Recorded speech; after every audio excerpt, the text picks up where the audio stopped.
Okay, so here's the second part of the first chapter, Black Kiss, from On His Majesty's Secret Service. The faint sound of shattering glass and then a long, high-pitched scream that ended abruptly came to his ears. Woodcock rose, startled, then realized what had happened. It was her doing. Then Jane came running out of the hotel. He rose quickly to pursue. Jane leapt into her powder-blue 1960s Austin Haley convertible and sped away. He pursued her in his own rented car. Down the highway they wound, through the Atlas Mountains, on those treacherous roads. Jane texted her husband, "On my way, urgent. We must make haste." Her hair floated and flapped in the air as she drove with the top down. She swept into the casino drive. Her husband came running out, jumped in, and they sped on, with Mr. Woodcock not far behind. The setting sun was turning the left-behind pools and shallow rivulets into blood-red, meandering scrawls across the middle distance. She had an instinct that as she drove she was in some sort of danger, or was it that just there was the smell of danger in the air? She looked in her rearview mirror to confirm it. They were being followed. Then she noticed a second car behind the first pursuer, with two men in dark sunglasses and floral shirts driving the second car. Suddenly the first car that was following with one man drew close, perilously close. Mr. Woodcock drew his gun and began to fire. "Get down!" she yelled. Her husband stooped as low as he could in the passenger seat. A shot struck the back taillight, then another took off her driver's side mirror. Finally, a shot hit her back left tire and she spun out of control. Hitting the loose gravel that littered that tiny mountain highway, she spun out of control again and crashed her car. She drew her pistol and took up place behind the car to prepare for an attack. Her husband crawled behind her, unarmed. Woodcock pulled up short when he saw her disabled car and jumped out to fire back at her. The other car drew up, and now it was 3 weapons against 1, but she held her own. She was a good shot and trained well. After several volleys and countless shots fired, she turned to her husband and said, "We need to get away. I'm out of ammunition." He had a strange smile on his face. She reached out her hand to say, "What are you smiling about?" when she noticed his eyes were glazed over. She grasped his wrist, and then hung her head. He was dead. She gave him a kiss on his cheek and then embraced him for what seemed hours. Another shot fire ricocheted off the hood of her car and brought her to her senses. She whispered, "Farewell, my love," and sprang away. Just then, not another round hit the car, penetrated the gas tank, and the engine exploded into flame. She fell, ducked, rolled over to look back, and then stood, crouching, and ran for her life.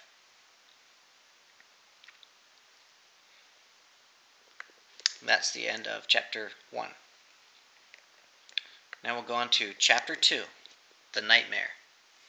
The night for her was a living nightmare. With multiple cups of coffee in front of her, Jane didn't talk. She felt like a zombie, a mummy, the undead, as if she was alive, but really dead. Back in her hotel room, she sat and watched the blur on the frosted glass partition of her deck. Below, 2 men also watched her, and less intently, the distant white blur on the sand that was a young girl sitting. The men's stillness and their unseasonable clothes would have made a disquieting impression on anyone who, in his turn, might have been watching them. When the lower rim of the orange sun touched the sea, it was almost as if a signal had sounded for the girl. She slowly got to her feet, ran both hands backwards through her hair, and began to walk evenly, purposefully, towards the sun and far-away froth of the waterline over a mile away. It would be violet dusk by the time she reached the sea, and one might have guessed that this was probably the last day of her holiday, her last bathe.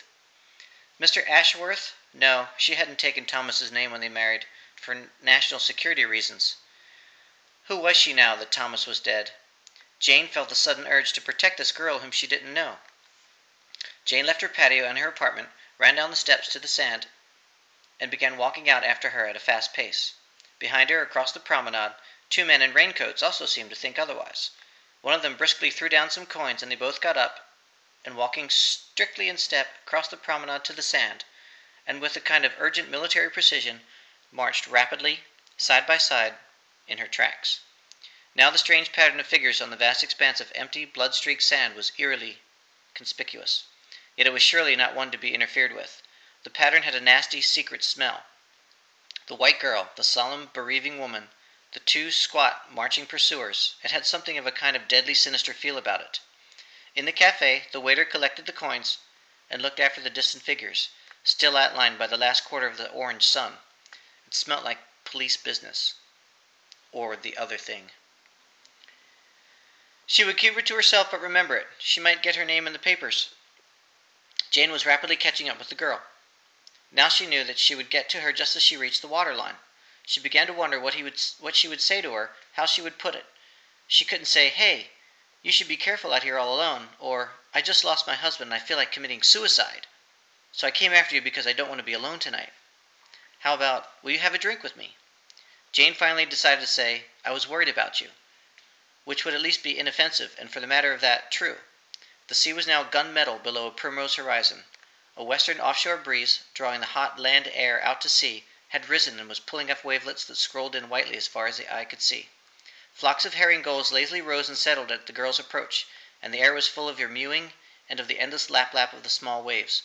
The soft indigo dusk added a touch of melancholy to the empty solitude of sand and sea, now so far away from the comforting of the bright lights and the holiday bustle of the resort of the Atlas Orient. She looked forward to getting the girl back to those bright lights. She watched the little golden figure in the white one-piece bathing suit, and wondered how soon she would be able to hear her voice above the noise of the gulls of the sea. Her pace had slowed a fraction as she approached the waterline, and her head, with its bell of heavy hair fell to her shoulders, was slightly bowed. In thought, perhaps, or tiredness. She quickened her step until she was only 10 paces behind her. "Hey!" Jane yelled.